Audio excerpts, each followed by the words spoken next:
જય ગુજરાતી મિત્રો, આજ છે મારા 75 આરડાનો 15મો દિવસ, જેમાં મેં સૌ પ્રથમ મોં ધોઈને ફ્રેશ થયો.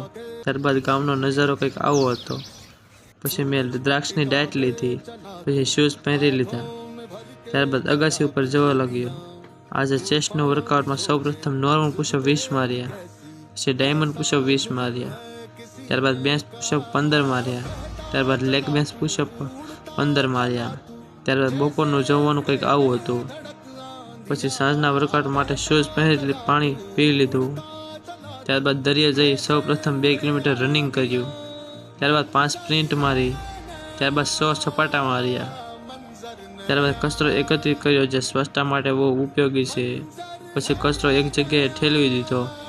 ત્યારબાદ આ સાંજે ભગવદ્ ગીતાનું અધ્યયન કર્યું, જેમાં વાંચ્યું કે જ્યારે ધરતી પર પાપ વધે છે, ત્યારે તેમનો વિનાશ કરવા માટે શ્રી કૃષ્ણ ભગવાન જન્મ લે છે.